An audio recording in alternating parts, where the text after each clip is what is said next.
Tatawuf puasa sunnah, puasa yang dilakukan dengan sukarela, keikhlasan, tanpa dibebankan kewajiban. Nah, di dalam pasal ini mari kita baca terlebih dahulu, di mana dikatakan oleh beliau, Isma'u rahimakumullah, qala radhiyallahu ta'ala anhu wa ankum jami'an. Wa'lam anna afdalas siyami siyamu syahri Ramadan. Wa kadzalika yakunul amru fi jami'il fara'id. A'ni annaha takunu afdala minan nawafil allati min jinsiha bisyai'in katsir liqaulihi sallallahu alaihi wasallam anillahi ta'ala ma taqarrabal muqarribuna ilayya bimithli ata'i maftaradtuhu alaihim wa la yazalul abdu yataqarrabu ilayya bin nawafil hatta uhibba. Jadi di sini Al-Imam Al-Habib Abdullah bin Alwi Al-Haddad mengatakan, wa'lam, ketahuilah, anna afdalas siyam, sesungguhnya sebaik-baiknya puasa, siyamus syahri Ramadan, yaitu puasa di bulan Ramadan. Wa kadzalika yakunul amru fi jami'il fara'id. Begitu juga sama halnya dalam setiap perkara yang wajib. Artinya yang namanya perbuatan wajib adalah seafdal-afdalnya perbuatan. Puasa sunnah manapun tidak bisa mengalahkan puasa yang wajib, puasa Ramadan. Begitu juga sholat. Sholat sunnah yang manapun tidak ada yang bisa mengalahkan sholat 5 waktu. Jadi sehebat-hebatnya ibadah sunnah, tetap ibadah wajib yang paling utama. Nah, ini peringatan, artinya jangan kita mengejar-ngejar yang sunnah, yang wajib kita tinggalkan. Justru yang wajib yang harus kita kejar. Jangan sekali-kali kita tinggalkan yang wajib.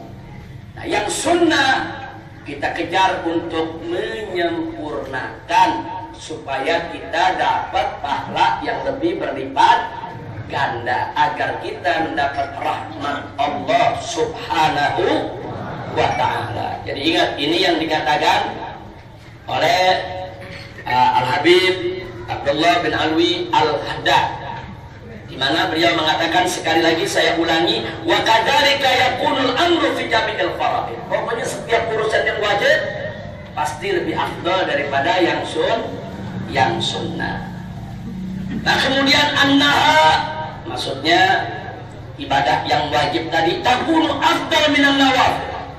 Pokoknya yang namanya ibadah wajib, mau puasa, mau sholat atau lainnya, pasti lebih afdal daripada ibadah yang sunnah. Allati min jinsiha bisyai'in katsir. Pokoknya dari jenisnya masing-masing. Ada jenis sholat, ada jenis puasa, ada jenis sedekah. Kalau jenis sholat fardu lebih afdal daripada sholat sunnah. Kalau jenis puasa Ramadan lebih afdal daripada puasa sunnah. Kalau jenis sedekah, zakat yang wajib lebih afdal daripada sedekah-sedekah yang sunnah. Nah, jadi sekali lagi penekanan bahwa yang wajib tetap paling afdal di antara ibadah. Tapi sungguh pun begitu, kita tetap didorong untuk berlomba-lomba melakukan yang sunnah. Nah, kemudian mari kita lihat, Al-Habib Abdullah bin Alwi Al-Haddad menukilkan sebuah hadis qudsi yang diriwayatkan oleh Nabi yang bersumber dari Allah Subhanahu wa ta'ala, di mana Allah berfirman, ma taqarrabal mutaqarribuna ilayya, tidaklah seseorang ahli ibadah mendekatkan dirinya kepadaku bimithli adai maftaratuhu alaihim, yaitu lebih hebat daripada apa yang aku wajibkan atas mereka. Maksudnya, sehebat-hebatnya perbuatan untuk mendekatkan diri kepada Allah, lakukan yang Allah wajibkan atas kita. Setiap kita melakukan kewajiban, berarti kita melakukan pendekatan kepada Allah Subhanahu wa ta'ala. Kemudian, wala yazalul abdu yataqarrabu ilayya bin nawafil. Kemudian, kalau seseorang mendekatkan diri kepadaku ditambah dengan amalan yang sunnah, tidak hanya terbatas kepada yang wajib, dia tambah sama yang sunnah, hatta uhibbah, sehingga aku menyintainya. Nah, ini hadis ada lanjutannya. Abi Abdullah berhenti sampai di sini. Hadis ini ada lanjutannya. Apa kata Allah? Wa idza ahbabtuhu, dan kalau aku sudah mencintai seorang hamba, maka aku akan menjadi matanya, telinganya, tangannya, kakinya, dan seterusnya. Maksudnya apa?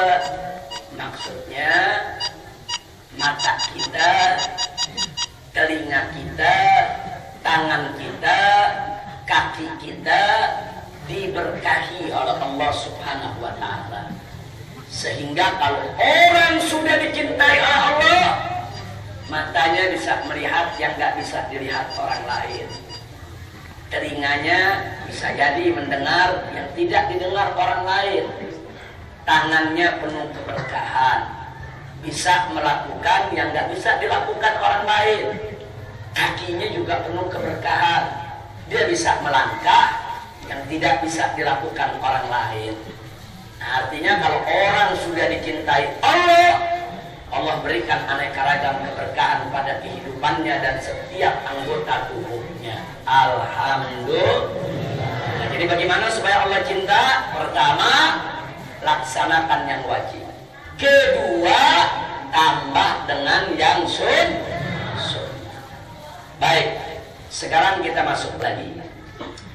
Qala radhiyallahu ta'ala anhu wa anna jami'an. Thumma saumul ashhuril hurumi wa hiya arba'atun, Dzul Qa'dah wa Dzul Hijjah wal Muharram wa Rajab.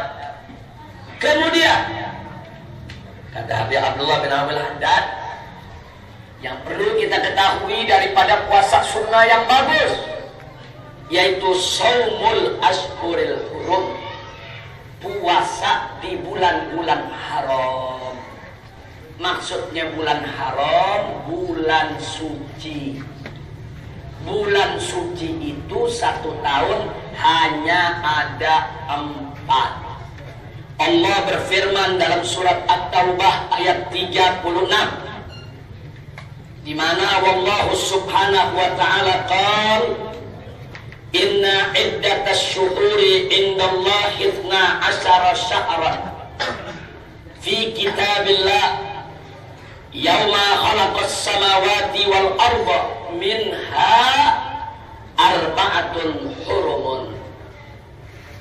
Jadi dalam surat At-Taubah ayat 36 Allah menyatakan inna iddatas syuhur, sesungguhnya bilangan bulan, indallah, di sisi Allah, 12 syahran, ada 12 bulan, fi kitabillah, di dalam ketetapan Allah, di dalam kitabnya. Sejak kapan? Yauma khalaqas samawati wal ard, sejak Allah menciptakan langit dan bumi. Jadi Allah udah tetepin bahwa 1 tahun itu ada 12 bulan. Allah sudah tetapkan itu semenjak Allah menciptakan langit dan bumi. Jadi keberadaan bulan bukan baru sekarang. Dari semenjak Allah ciptakan hitungan bulan sudah ada 12 bulan dalam waktu 1 tahun.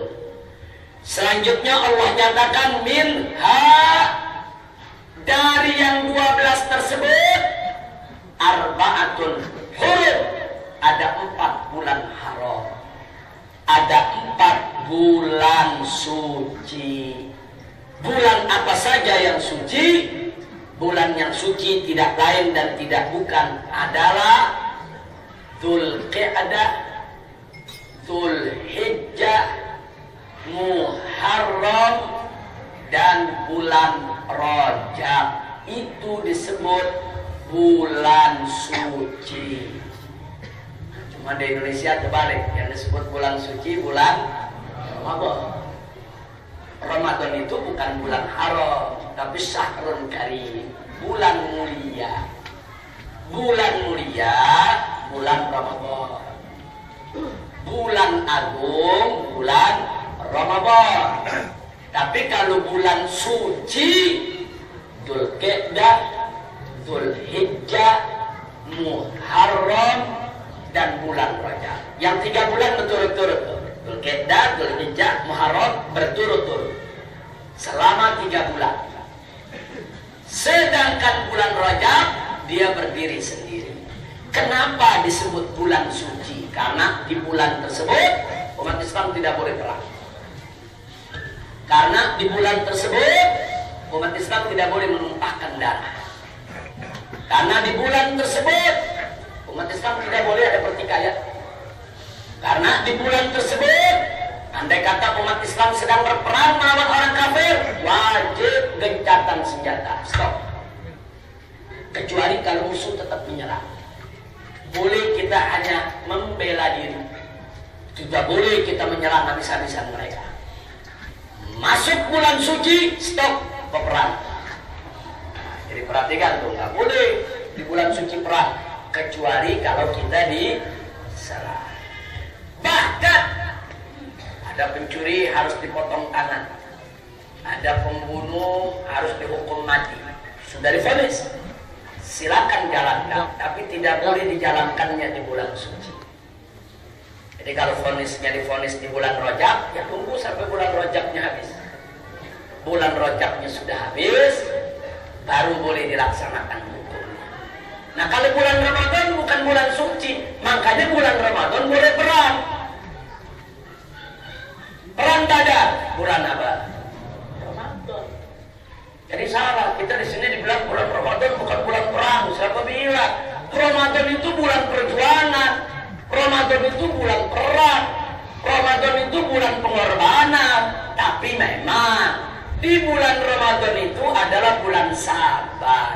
Kita diajarkan untuk sabar. Tapi sabar bukan berarti nggak boleh perang melawan orang kafir.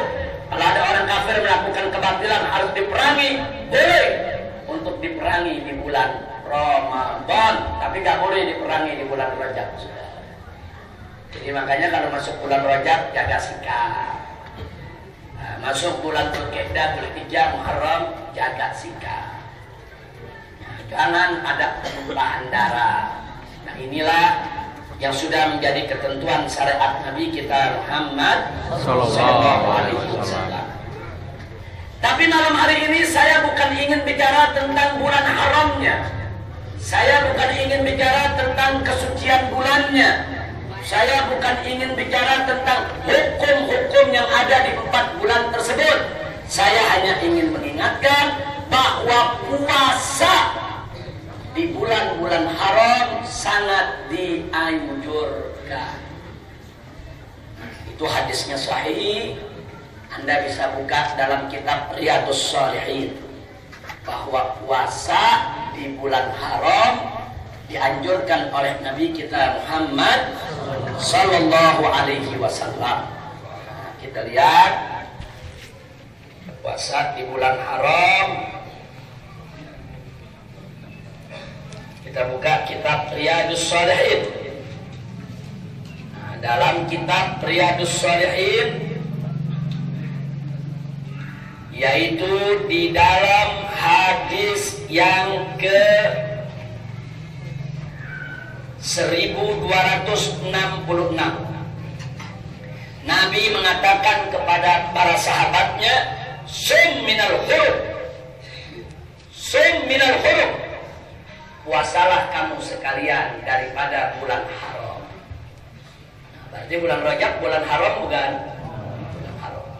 Memang Nabi gak mengatakan puasalah kamu di bulan Rajab, enggak. Nabi mengatakan puasalah kamu di bulan haram. Bulan Rajab termasuk bulan haram. Berarti kita dianjurkan untuk puasa di bulan Rajab.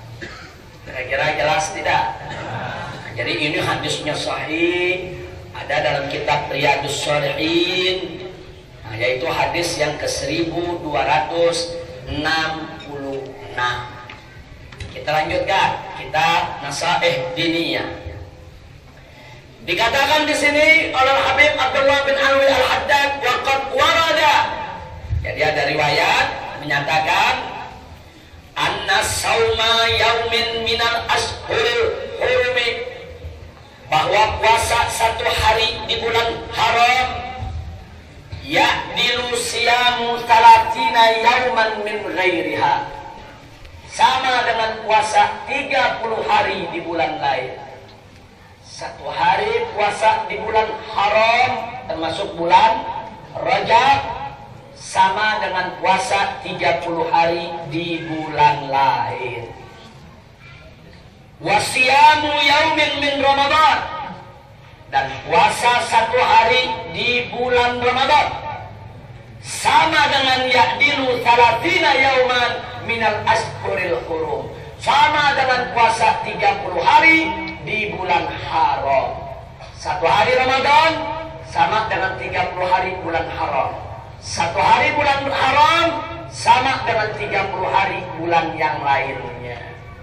Berarti satu hari Ramadan sama dengan berapa di bulan lain? 30 kali 30 berapa? 900. Hanya bulan Ramadan itu memang nilainya paling tinggi. Selanjutnya di sini dikatakan wawarada, dan ada anjuran juga, anna man shoma talatata ayyamin mutatabi'ah min syahrin minal hurum, al-khamis wal jum'ah was sabat, ba'adallahu minan nar. Barang siapa yang puasa 3 hari berturut-turut di bulan haram, Kamis, Jumat, dan Sabtu, maka Allah jauhkan dia dari api neraka jahanam. Amin. Makanya malam ini saya menganjurkan supaya besok tanggal 1 Rajab kebetulan jatuh hari Kamis, puasa, sambung dengan hari Jumat, yaitu hari Jumatnya, dan sambung lagi dengan hari Sabtunya. Anda puasa Kamis, Jumat, Sabtu, insya Allah kita semua dijaga oleh Allah untuk tidak tersentuh api neraka jahanam. Amin. Kira-kira jelas tidak? Jadi malam ini kita masuk malam tanggal 1. Besok nih tanggal 1 Rajab, niatkan puasa dari malam hari ini. Niat puasa sunnah Rajab. Nawaitu sauma qadin an adai sunnati Rajab lillahi ta'ala. Sajadku berniat esok hari puasa sunnah bulan Rajab karena Allah. Pencapkan niat. Nanti malam jangan lupa sahurnya sunnah. Sahur itu barakah. Sahur itu barakah.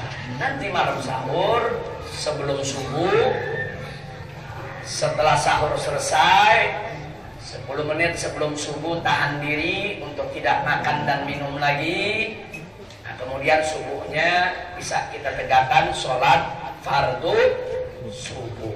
Insya kira-kira jelas tidak? Jelas. Nah, ini yang saya mau sampaikan. Jadi malam ini yang kita sampaikan ini hadis sahih. Nah, kalau hadis yang dhaifnya banyak. Ada dalam kitab At-Targhib wa Tarhib. Jadi jangan nanti ada yang bilang, oh bulan Rajab hadisnya dhaif semua, jadi kita nggak perlu puasa. Tunggu dulu, enggak semuanya dhaif. Ada hadisnya yang sahih. Yang sahih wajib kita jadikan pegangan. Yang dhaif dalam amalan sunnah, sepakat ahlus sunnah wal jamaah, boleh dijadikan hujjah.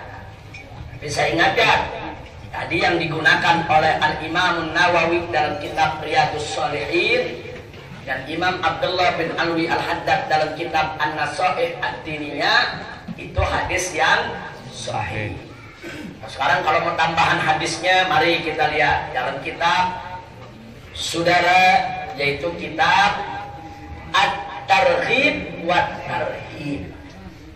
Ini karangan Al-Imam Abul Qasim Ismail bin Muhammad ibn Fadl Al-Jauzi Al-Asbahani.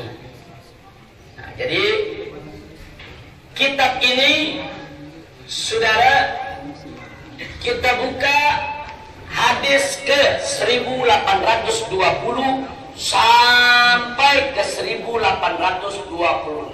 Ada 7 hadis yang diriwayatkan yaitu berkenaan dengan kemuliaan bulan Rajab dan fadilah puasa di bulan Rajab. Mari kita lihat beberapa saja. Saya bacakan. Hadis yang pertama disebutkan, inna fil jannati nahran. Sesungguhnya di dalam surga itu ada sebuah sungai. Yuqalu lahu Rajab. Namanya sungai Rajab. Asyaddu bayadan minal laban. Warna airnya lebih putih daripada susu. Wa ahla minal asal. Dan rasanya lebih manis daripada madu. Man shoma yauman min Rajab. Dan barang siapa yang puasa sehari saja di bulan Rajab, saqahullahu ta'ala min dzalikan nahar, Allah akan berikan dia minum dari sungai tersebut. Amin ya rabbal alamin. Terus hadis yang kedua, fil jannati qasrun lisuwami Rajab.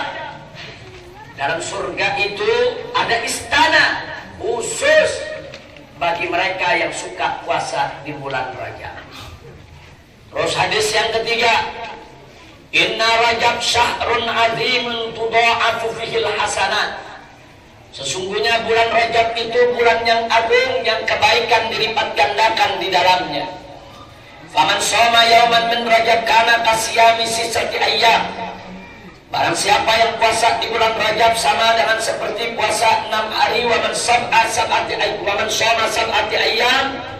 Dan barang siapa puasa 7 hari di bulan Rajab, ughliqa anhu sab'ata abwabi jahannam, maka 7 pintu neraka ditutup daripadanya. Jadi siapa yang puasa 7 hari di bulan Rajab, ada 7 pintu neraka ditutup. Maksudnya ditutup, kita tidak dimasukkan ke dalamnya, insya Allah. Wa man shoma thamaniyata ayyam. Dan barang siapa yang puasa 8 hari, futihat lahu abwabul jannah, maka dibuka baginya pintu-pintu surga.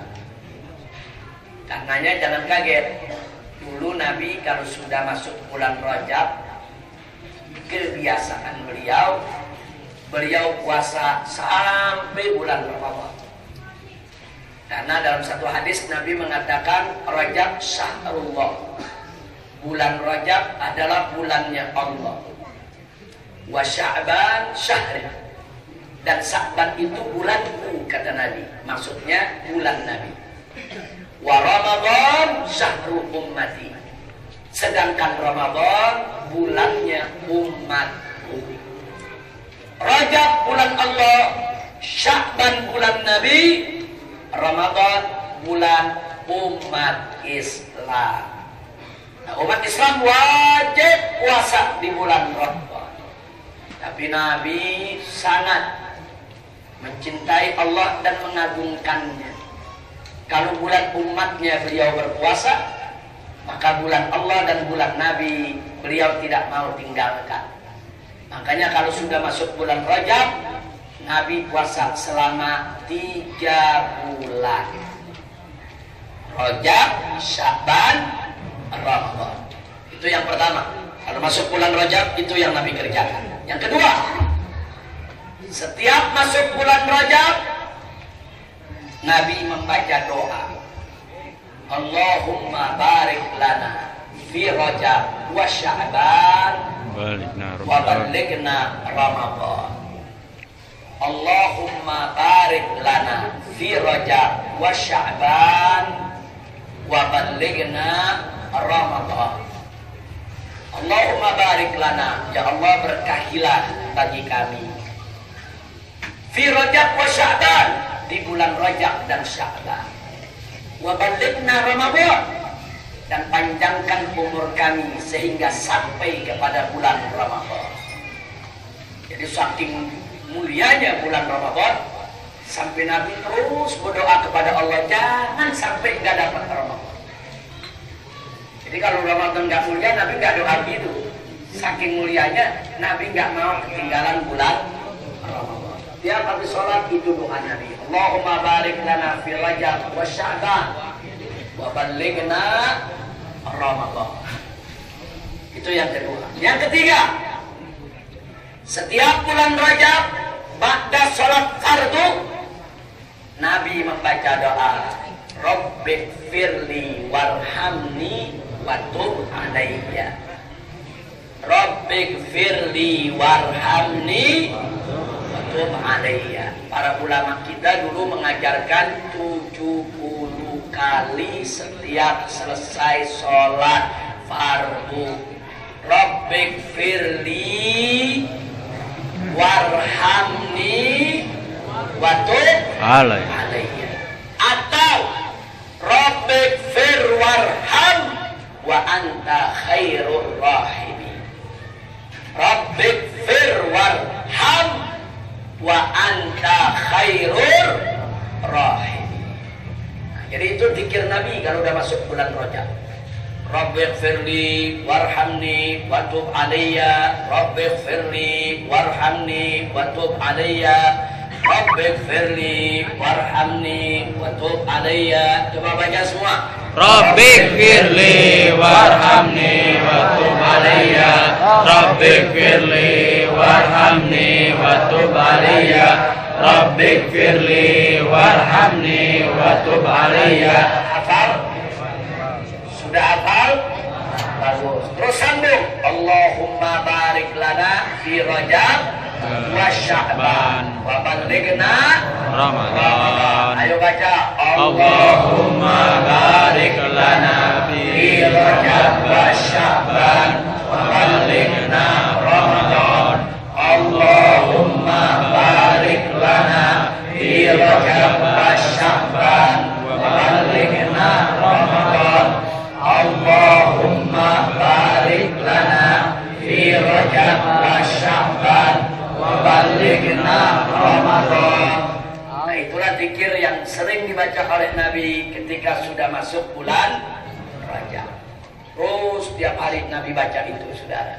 Nah, zikir wirid doa yang diamalkan oleh Nabi lebih patut untuk kita amalkan, lebih pantas untuk kita amalkan ketimbang zikir wirid yang dibuat oleh siapapun dari umat manusia.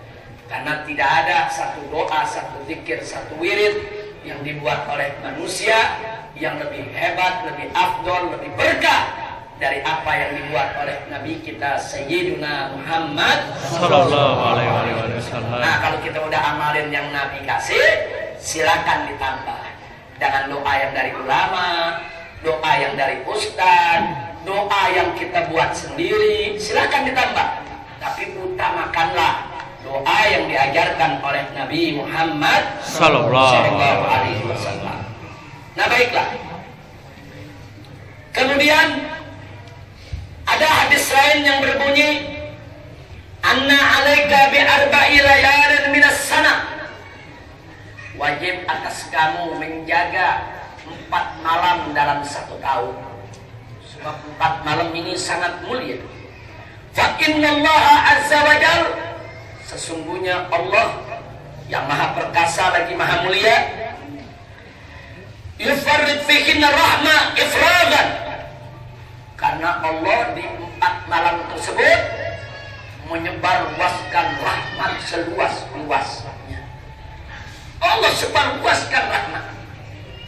Yang pertama, awal lailatin min Rajab, di awal pertama bulan Rajab, malam ini.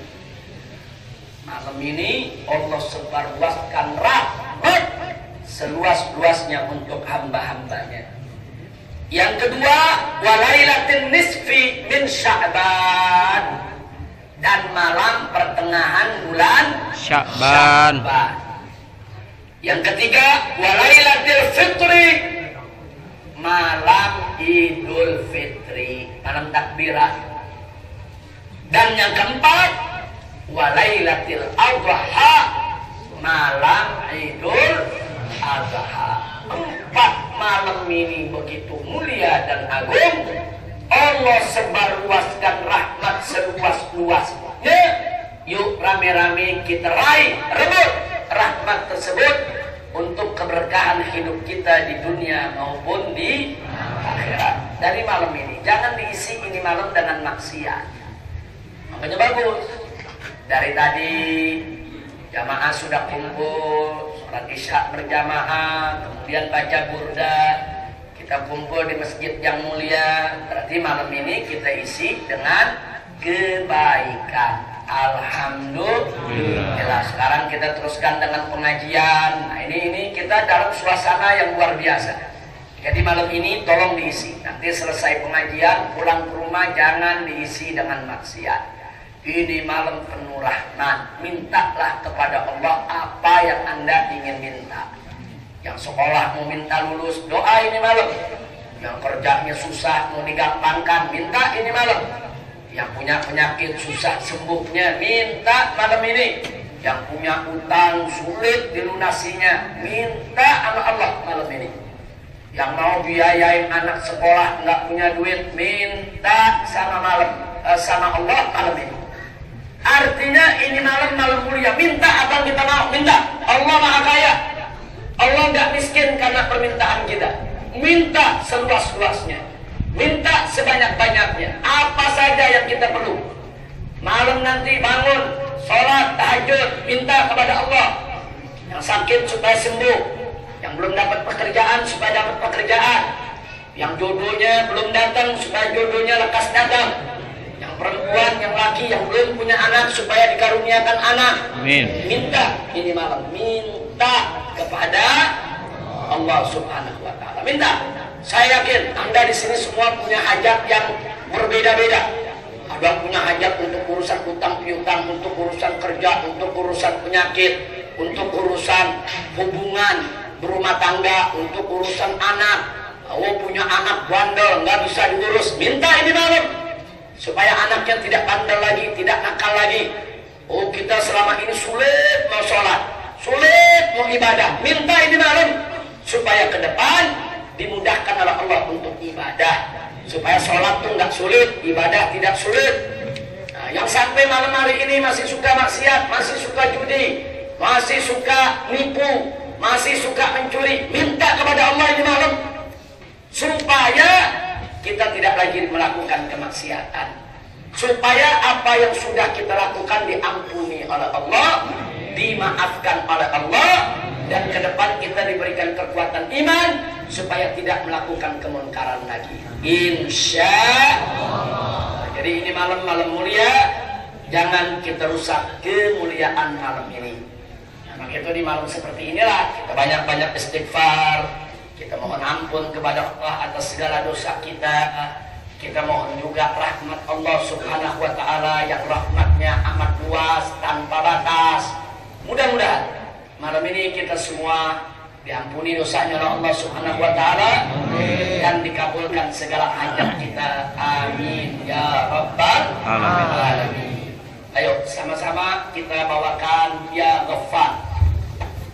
Ya Azimu Ya Jabbar Ya Alimu Ya Sattar Ya Alimu Ya Qahhar Ighfir lana Ya Ghaffar Ya Azimu Ya Jabbar Ya Alimu Ya Sattar Ya Alimu Ya Qahhar Ighfir lana Ya Ghaffar Maghfiratuka kal anhar wa rahmatuka kal bihar wa afuka kal azhar sallimna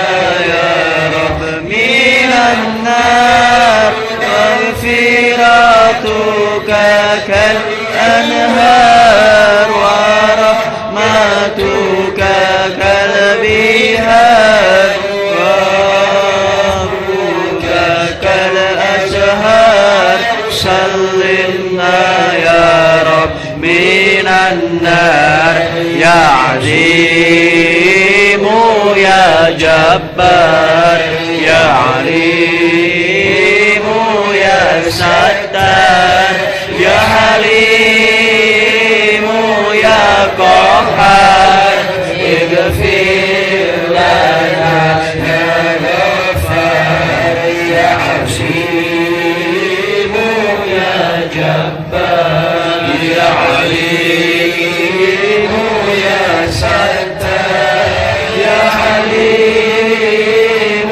ya Qahhar Ighfir lana ya Ghaffar inni dhaifun ikhtibar mudibun kasirun asrar inni itibar ila juri rabbil asrar inni ghaibu istibar mudirun kasirun asrar inni ghaibu itibar ila juri rabbil asrar ya Azimu ya Jabbar ya Alimu ya Sattar ya Halimu ya Qahhar Ighfir lana ya Ghaffar ya Alimu ya Jabbar ya Alimu ya Sattar ya Halimu ya Qahhar Ighfir lana ya Ghaffar Taqabbal bihatil muhtar wa fi baitil abrar ya jami'il akhyar ya lil ulama bil ahrar taqabbal bihatil muhtar wa fi baitil ahrar wa jami'il akhyar ya bil ulama bil ahrar ya Alimu ya Jabbar ya Alimu ya Sattar ya Halimu ya Qahhar Ighfir lana ya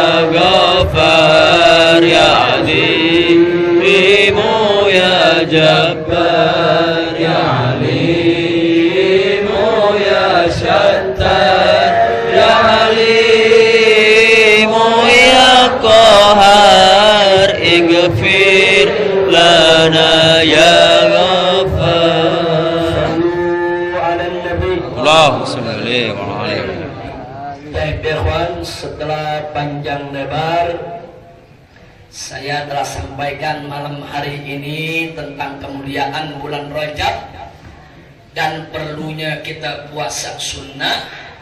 Mudah-mudahan bisa kita amalkan. Amin. Tidak bisa puasa 1 bulan, ya puasa 3 hari. Itu mulai besok, Kamis, Jumat, dan Sabtu. Nggak bisa 3 hari, ya paling tidak 1 hari. Itu puasa besok tanggal 1 Rajab. Sekaligus puasa sunnah hari Kamis. Insya Allah. Biasa gak dengan puasa-puasa sunnah semacam itu supaya kita diberkahi oleh Allah Subhanahu wa Ta'ala. Amin. Nah, baik, berkenaan dengan bulan Rajab ini, tentunya di bulan Rajab juga terjadi satu peristiwa luar biasa, yaitu peristiwa Isra dan Mi'rajnya Nabi kita Muhammad sallallahu alaihi wasallam. Jadi bulan Rajab ini bulannya Allah, bulan Rajab juga bulan Isra dan Mi'raj Nabi kita Sayyiduna Muhammad. Nah, karena itu mulai bulan ini kita akan lihat di mana-mana mulai ada peringatan-peringatan Isra Mi'raj, mulai ada acara-acara Mi'rajan. Untuk apa? Supaya para ustadz, para dai, para kiai, para penceramah bisa membuka, mengabarkan, memberitahukan kepada umat Islam tentang apa dan bagaimana Isra Mi'raj, sekaligus untuk mengambil hikmahnya, insya Allah. Dan berarti 2 bulan lagi kita akan masuk bulan Ramadan. Nah, mudah-mudahan Allah memberkahi kita semua, panjang umur dalam taat dan ibadah, dan kita bisa merasakan bulan Ramadan yang akan datang. Amin. Nah, selanjutnya saya serahkan dulu kepada Habib Idrus bin Ali Al-Habsyi selaku pimpinan lembaga dakwah Front untuk melanjutkan daripada pengajian kita, untuk mempersilakan para ustadz kita memberikan mauidhah tausiahnya. Mudah-mudahan semua itu akan menambah keberkahan untuk kita. Dan nanti Ustaz Adi Alwi tetap membuat selingan dengan membaca qasidah-qasidah dan membaca anasid-anasid Islami, insya Allah. Nah, baiklah, kita persilakan kepada Habib Idrus untuk melanjutkan.